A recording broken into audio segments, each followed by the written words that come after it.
Audio Jungle.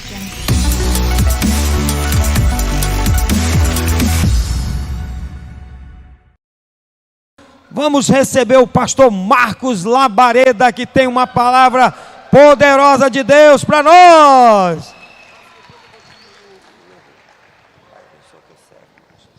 Aleluia!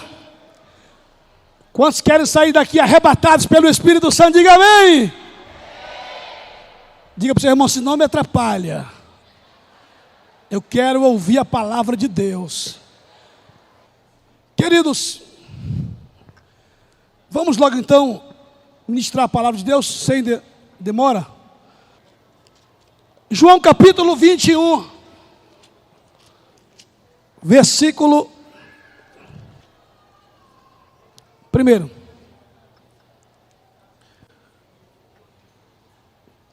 Depois disto manifestou-se Jesus outra vez aos discípulos junto do mar de Tiberíades, e manifestou-se assim. Estavam juntos Simão Pedro e Tomé, chamado Dídimo, e Natanael, que era de Caná da Galileia, os filhos de Zebedeu, outros dois dos seus discípulos. Disse-lhe Simão Pedro: vou pescar.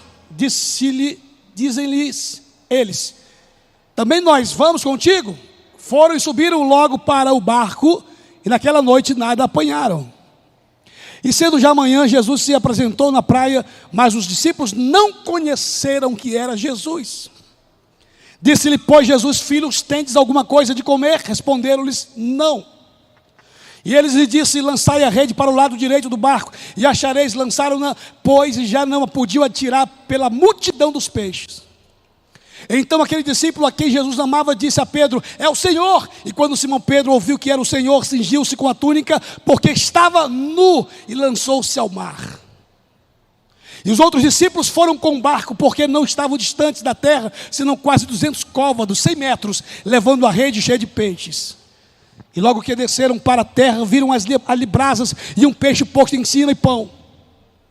Disse-lhe Jesus: trazei dos peixes que agora apanhastes. Simão Pedro subiu e puxou a rede para a terra, e cheia de 153 grandes peixes, e sendo tantos, não se rompeu a rede. Amém. Deus abençoe. Queridos e amados, quero titular essa mensagem: os inimigos do chamado. Quantos tem um chamado na sua vida? Diga amém. Entenda que você já foi salvo. O primeiro chamado foi aquele: vinde a mim, vós que estáis cansado.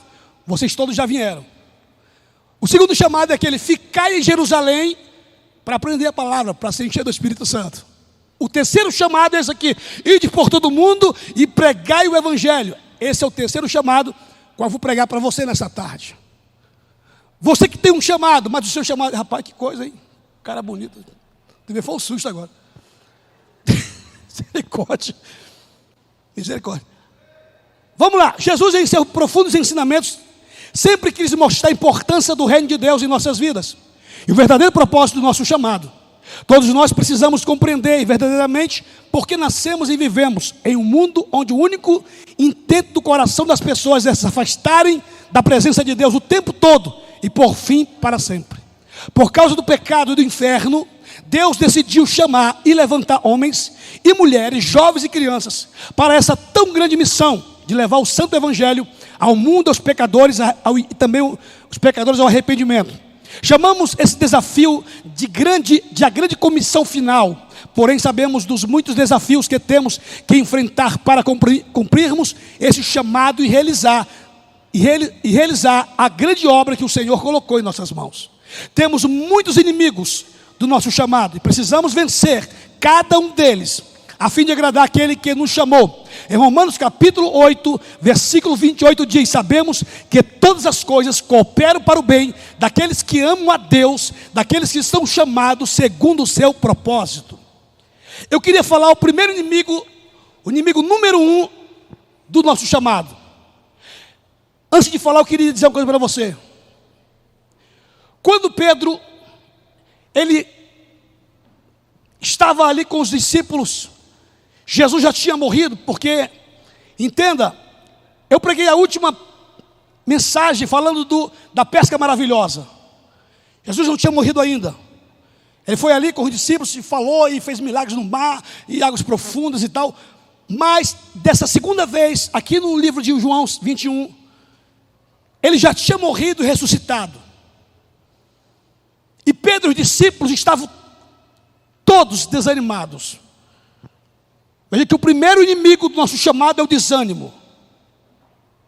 E uma das coisas que vem logo no nosso coração é desistir de tudo.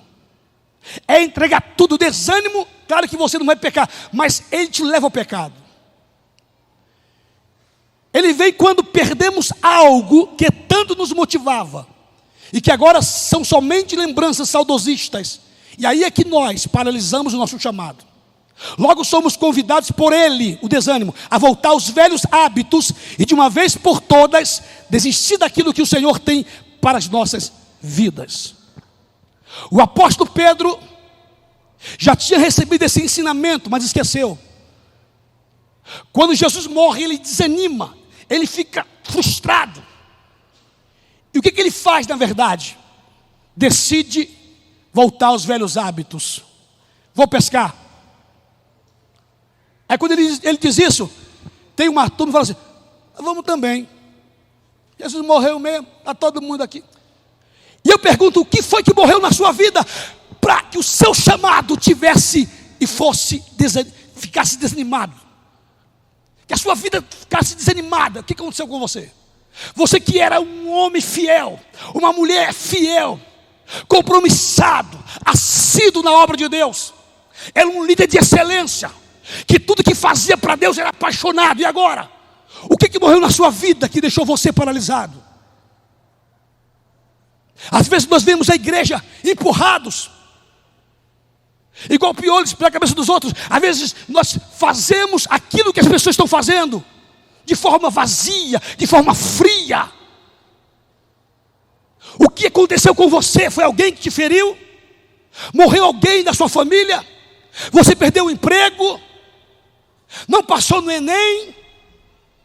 O que foi que você perdeu para você desistir do chamado de Deus na sua vida? O seu chamado é mais importante do que a sua existência, porque para isso eu existo, para isso eu vivo, para quem cumprir o chamado de Deus na minha vida. Posso pregar, amém, igreja? Ele voltou a antigos hábitos. Jesus já tinha dito: você vai ser pescador de homens, Pedro. Não esqueça disso, mas esqueceu. Quando vem a luta, esquece. Quando vem a prova, esquece. Viu aquelas mães que perdem os filhos? Meu filho morreu, aí não come mais, aí não bebe mais, não vive mais, vegeta. Morreu, acabou a esperança dela. Mas o filho escolheu a vida errada que quis. Perdeu o emprego. E a primeira coisa que as pessoas sacrificam é o reino de Deus. Abandona a igreja, abandona o discípulo, abandona a célula, sabe, vai embora, some, desaparece.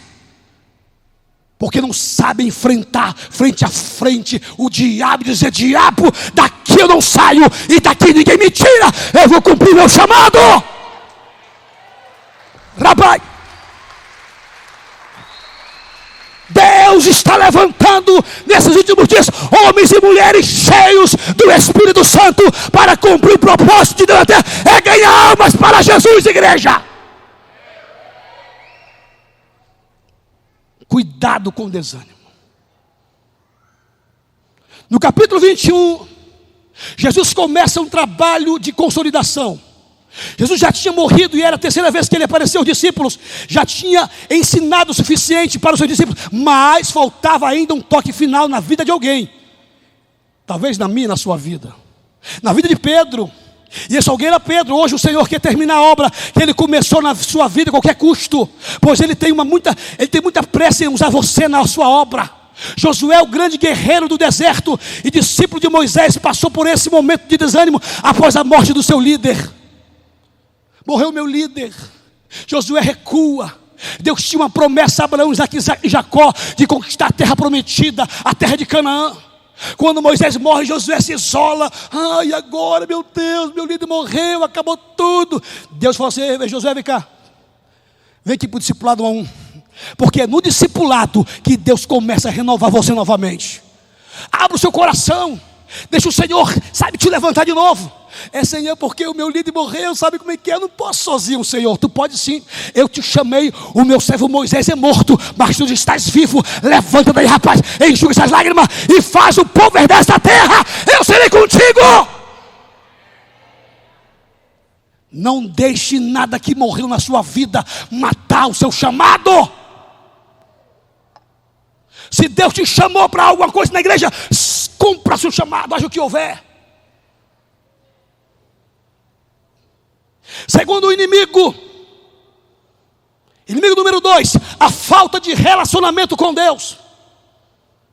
João 21:4, mas ao clarear da madrugada, estava Jesus na praia. Todavia, os discípulos não reconheceram que era ele. Que tristeza.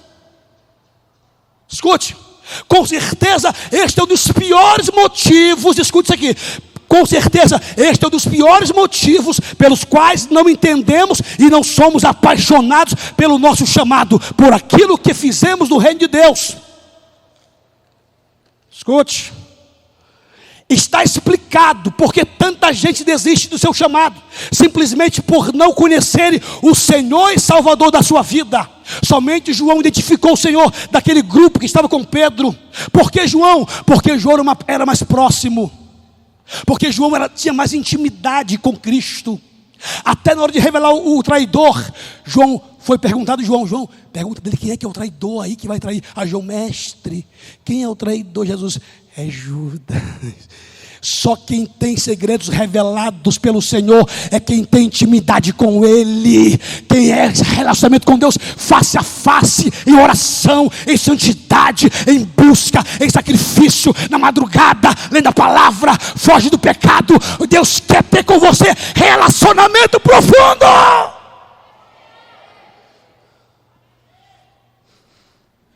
Ele identificou só um, ninguém conheceu Jesus. A pior tristeza é você falar de um Deus que você não conhece.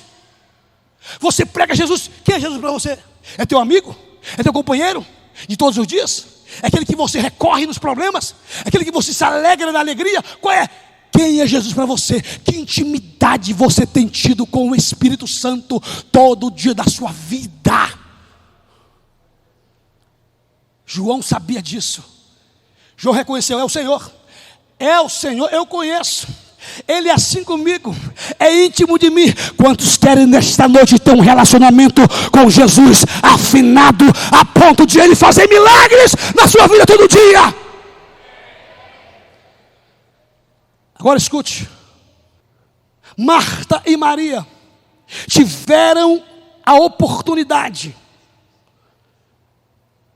Marta, irmã de Lázaro, foi mais insensível após ter tido o privilégio de tê-lo em sua casa. Se voltou muito mais para o ativismo secular do que para estar na presença do mestre. Vale ressaltar que esse também é um dos grandes inimigos da igreja e do nosso chamado, pois vemos muitos cristãos envolvidos até o pescoço com o mundo secular do que com o próprio reino de Deus. Isso é muito triste. Não tenho tempo, eu estou muito ocupado. Chega em casa, já vai dormir. Quando vai falar com Deus, só diz: amém, me abençoe, misericórdia. Não é assim que temos um relacionamento com Deus. A gente tem tempo para tudo, para faculdade, para escola, para o trabalho, mas ninguém tem tempo de passar uma hora de joelho. Deus quer levantar uma igreja que tem relacionamento, que tem intimidade com o Espírito Santo. Jeremias 33:3 diz: invoca-me e te responderei, anunciar-te coisas grandes e ocultas que não sabes. Os discípulos que iam em direção à cidade de Emaús também estavam com o coração longe de Deus. Tinham informações de tudo que acontecera, mas não perceberam e nem lembravam que Jesus tinha dito que ressuscitaria ao terceiro dia. Emaús era uma cidade de grande comércio e gerava muito lucro para os seus habitantes. O coração deles não estava nos seus chamados, mas estava nos prazeres desta vida. Jesus andava lado a lado com eles. Eles nem perceberam que era Jesus. Quando ele se revelou, era por isso que nosso coração queimava. O quê? Não queima mais? Parou de queimar o coração pelo reino de Deus? Parou de queimar o coração pela tua célula? Parou de queimar o teu coração pelo Senhor? Foi isso? Você que era animado, avivado, sempre sorrindo na igreja, feliz, sempre firme, agora está aí desanimado, triste. O que aconteceu contigo, meu irmão? Meu irmão, o que aconteceu com você? Você deixou o seu coração se apagar, mas nesta noite o Espírito Santo vai aquecer o seu coração e você vai sair daqui cheio e queimado do Espírito.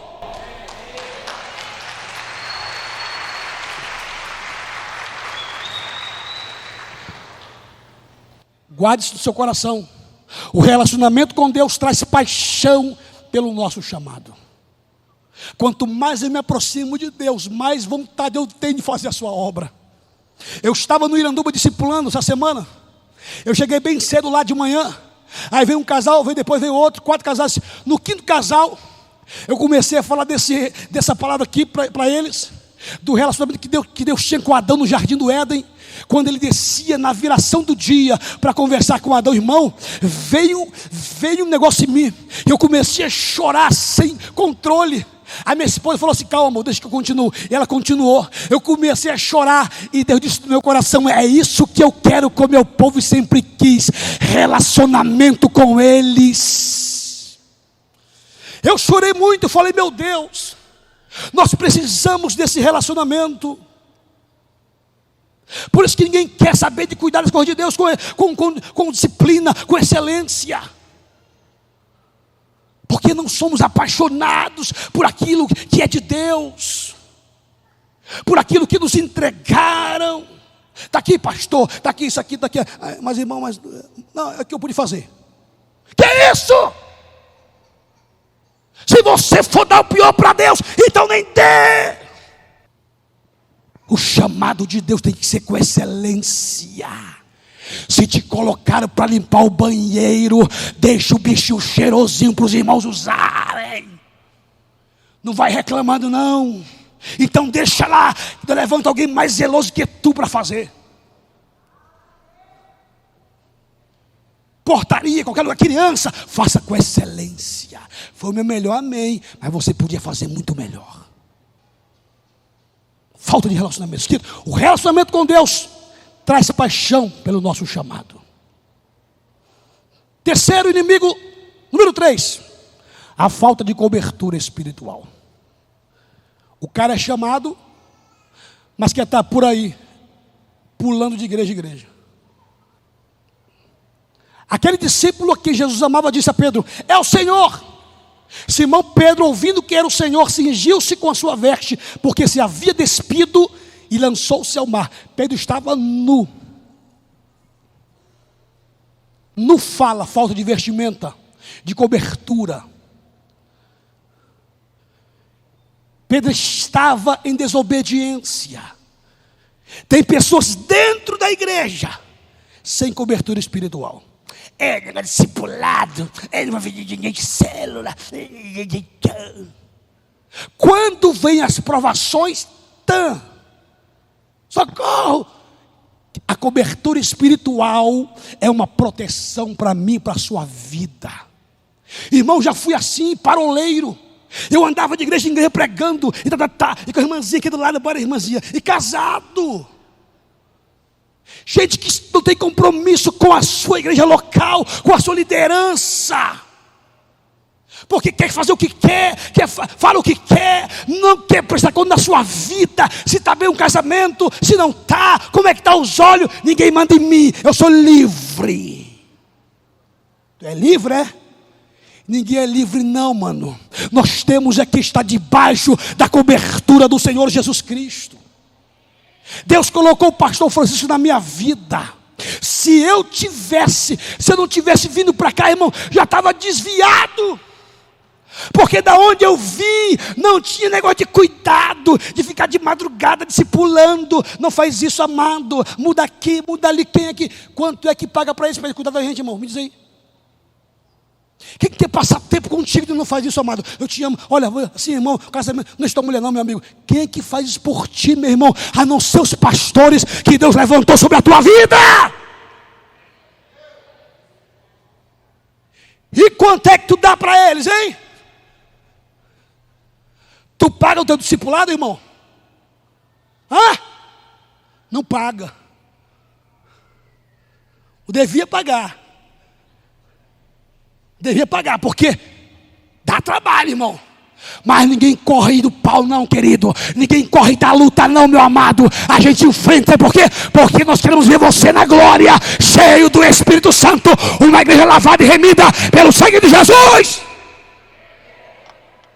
Eu sei que dói, é puxão de orelha, tratamento, mas é para o teu bem, para te ir para o céu. É mais conveniente ficar pulando de igreja em igreja. Quando descobre o pecado aqui, a rebeldia aqui, aí pula para outro lugar. Se aqui não for como eu quero, tem que ser aqui assim. Qual macaco? Eu não gostei da doutrina. Doutrina, irmão, é obediência. É obediência, querido. Aí Pedro estava pelado, peladão, nuzão. Pulou. Quando vê que está pelado, pula, fica pulando, para ninguém ver a nudez dele. Para ninguém ver o que ele está fazendo. Fica se escondendo, igual Adão. Adão está onde?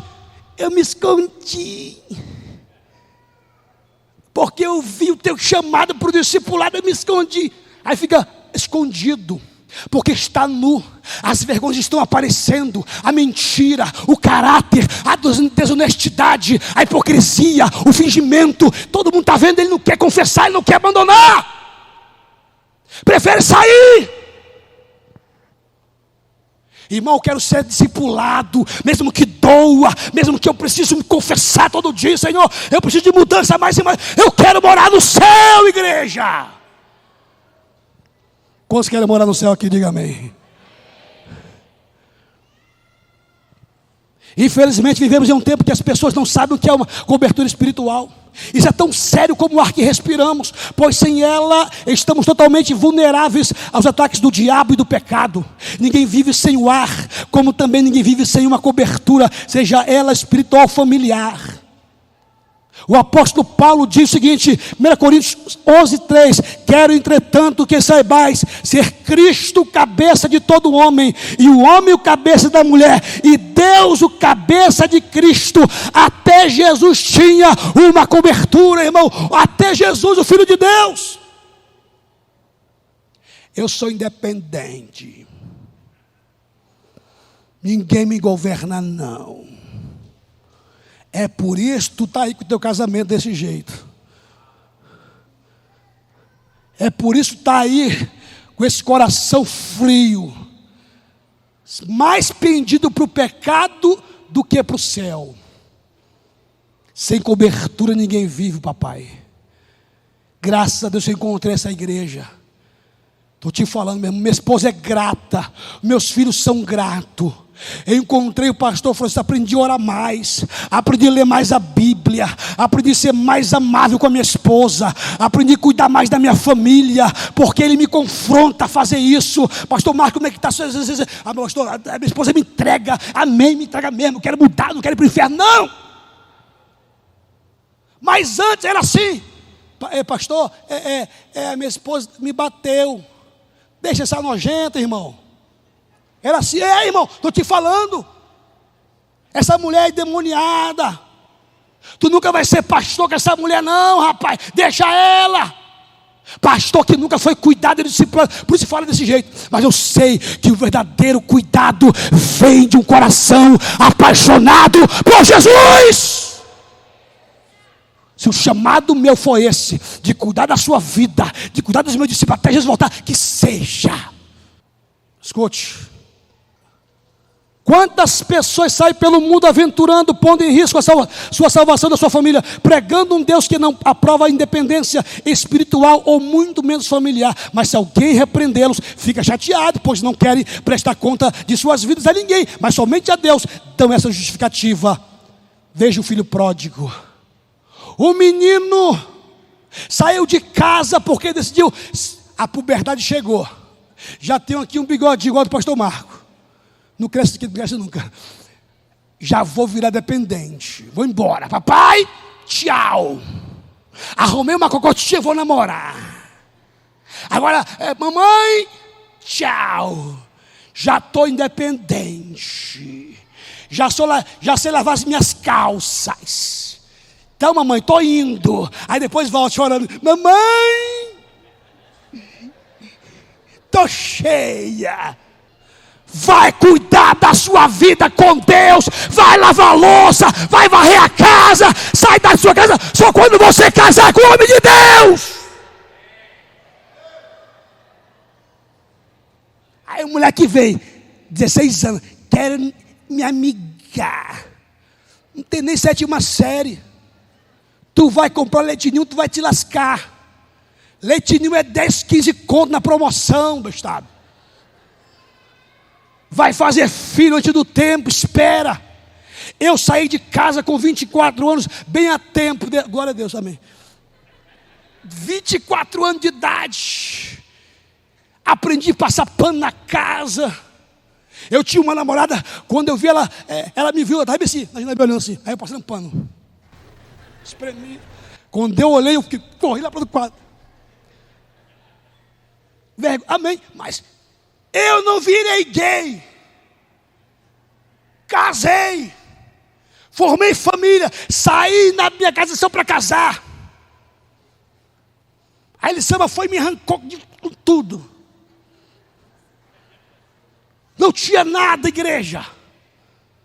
Essa cobertura que eu tenho hoje me deu tudo o que eu precisava: confiança, segurança, estabilidade financeira. O meu casamento é uma bênção. Aqui recebi muitas bênçãos, inclusive a beleza. Não, beleza não. Onde eu estou? Apocalipse 3,18 diz: aconselho-te de mim, compre ouro fino pelo fogo, refinado pelo fogo, para te enriqueceres, vestiduras brancas para te vestires, a fim de que não seja manifesta a vergonha da tua nudez, e o colírio para ungir os teus olhos, a fim de que vejas. Está desanimado? Abandonou o chamado? Compra ouro, compra vestimentas, vai buscar a Deus, cobre a tua nudez. A pior coisa é alguém que abandona o seu chamado. Deus vai nos cobrar por isso.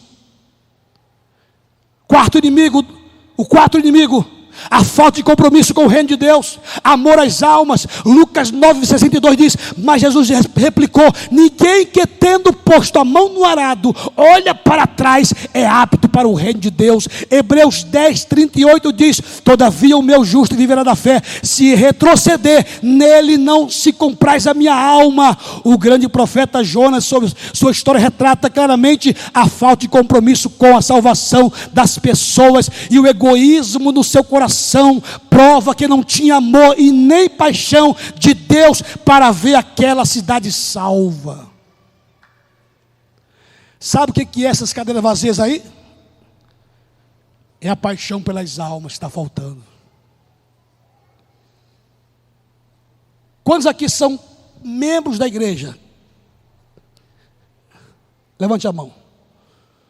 Você sabia que o ônibus que você vem para a igreja, além de você vir, o ônibus é exclusivamente dos visitantes da igreja? Sabia disso? Que nós pagamos ônibus para o visitante vir para a igreja, para aceitar Jesus, porque os ônibus são missionários. E muitos deles vêm vazios muitas vezes, temos que pagar.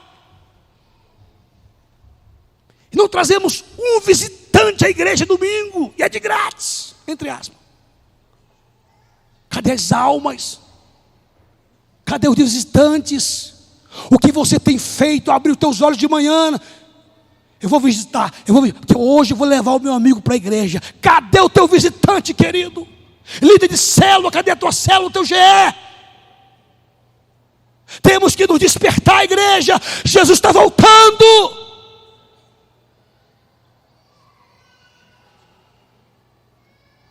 Inimigo número 5: lutas e provações. Jesus, Moisés, Paulo são provas suficientes que o nosso chamado pode resistir todas estas coisas que você e eu enfrentamos neste mundo. Querido, Jesus disse que o mundo teríamos aflições, mas tenhamos bom ânimo, pois Ele venceu. Entenda que as aflições vêm do mundo e não de dentro da igreja. O que nós enfrentamos no meio do corpo de Cristo são leves e momentâneas tribulações, produz para nós um peso eterno de glória muito excelente. Veja o que passou Paulo por causa do seu chamado. Abra aí, por favor, 2 Coríntios 11, 24. 5 vezes recebi dos judeus uma quarentena de açoites, menos um. Fui 3 vezes fustigado com varas, 1 vez apedrejado com naufrágio, 3 vezes uma noite e um dia passei na voragem do mar, em jornadas, em vezes perigos de rios, em perigos de salteadores, em perigos entre patrícios, em perigo entre gentios, em perigos na cidade, em perigos no deserto, em perigos no mar, em perigos entre falsos irmãos, em trabalho e fadigas, em vigílias muitas vezes, em fome, em sede, em jejuns muitas vezes, em frio e nudez. Aí tem crente, pastor, eu estou passando uma luta terrível, uma tribulação. O que foi, irmão? A irmã falou mal de mim. Que luta? Tu não sabe nem o que é luta, meu irmão. Tu não sabe nem o que é perseguição. Luta foi o que eles passaram. Luta, aprovação foi o que Jesus passou e não desistiu do seu chamado. Escute isso aqui. Escute isso aqui, meu querido, preste atenção. Filipenses capítulo 2. De sorte que haja em vós o mesmo sentimento que houve também em Cristo Jesus, que sendo em forma de Deus, não teve por usurpação ser igual a Deus, mas fez a si mesmo nenhuma reputação, tomando a forma de servo, fazendo-se semelhante, e achando na forma de homem, humilhou-se a si mesmo, sendo obediente até a morte, morte de cruz. Meu irmão, continua, filho, continua. Por isso também Deus o exaltou soberanamente e lhe deu um nome acima de todo nome. Continua. Para que o nome de Jesus se dobre todo o joelho dos que estão nos céus e na terra e debaixo da terra. Sabe o que aconteceu? Jesus venceu. Jesus foi glorificado aqui, ó. E toda língua confesse que Jesus Cristo é o Senhor, para a glória de Deus o Pai.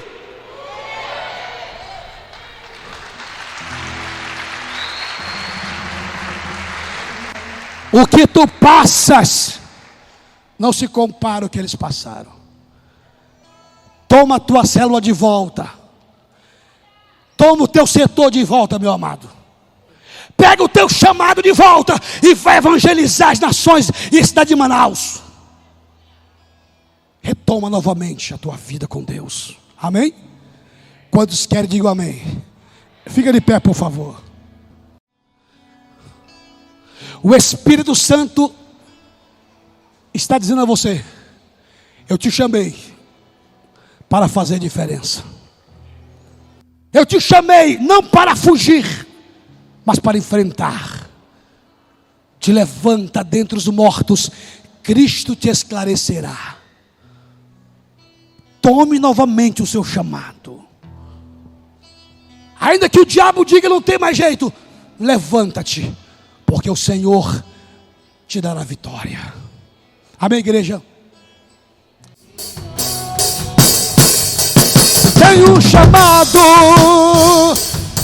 jamais vou me calar. Eu tenho um chamado, venha, o Evangelho anuncia. Eu fui escolhido no ventre da minha mãe, eu sei.